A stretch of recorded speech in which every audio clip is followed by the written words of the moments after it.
Al-Fatah 29 mengenai pembahasan tentang Muhammad SAW itu dibahas dalam Al-Fatah 29.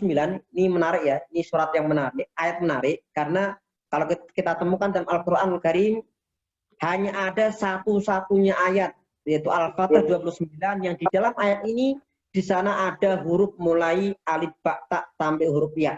Sehingga saya sering kalau praktek mengajar tahsin, makharijul huruf wa sifatha, saya minta kepada para mahasiswa atau santri untuk membaca ayat ini. Kenapa?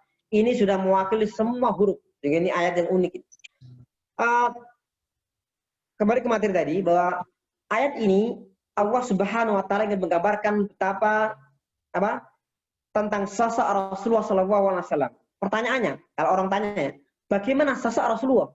Tentunya kita akan mengetahui sosok Rasulullah dengan cara bagaimana? Dengan cara mengetahui bagaimana sosok orang-orang yang mengikutinya, para sahabat. Karena para sahabat mereka termasuk orang yang sangat sangat suratul istijabah, orang yang senantiasa selalu merespon setiap yang diajarkan Rasulullah SAW. Maka ayat ini meskipun bicara mengenai tentang para sahabat, secara otomatis juga menggambarkan betapa sosok Rasulullah. Kalau sahabat seperti itu, apalagi Rasulullah.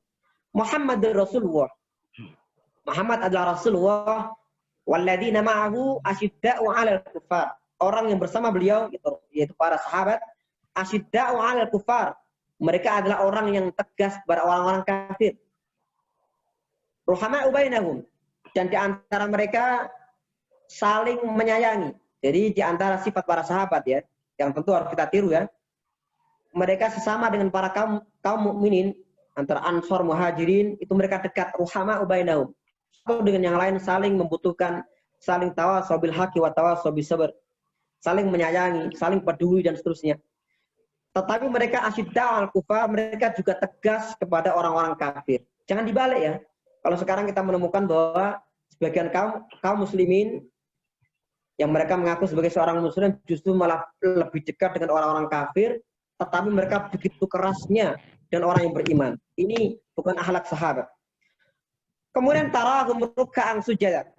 Engkau melihat mereka orang-orang yang ruku, orang-orang yang sujud, banyak melakukan ruku dan banyak bersujud. Yabtaghuna fadlan min Allahi wa ridwana. Mereka mengharapkan anugerah dan ridha Allah Subhanahu wa taala. Dan yang paling unik Allah sebutkan dalam lanjutannya, simahum fi wujuhihim min athari sujud.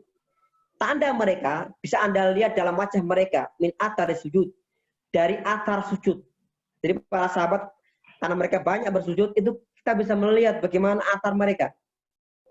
Kalau di zaman sekarang barangkali beda ya. Kalau di zaman Rasul itu kan dulu para sahabat mereka sholat, masjidnya nggak seperti sekarang ya. Kalau sekarang yang namanya masjid, lampunya menyala terang, di sana ada AC-nya juga. Kalau masjid yang 24 jam buka, AC-nya nyala terus. Kemudian lantainya marmer. Di zaman Rasulullah SAW nggak seperti sekarang. Atapnya mungkin pelepah kurma, lantainya itu hanya tanah biasa. Ketika para sahabat mereka sujud, mereka bisa membekas di dahinya, warna menghitam. Lah, artinya apa? Yang kita ambil pelajarannya adalah barangkali kita tidak bisa tidak bisa langsung mengecap orang.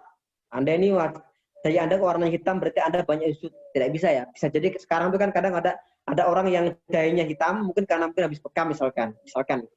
Tetapi secara umum bahwa Allah Subhanahu wa taala itu bisa memperlihatkan ya, orang yang banyak ruku dan banyak sujud itu bisa terlihat dalam wajahnya, dalam mukanya.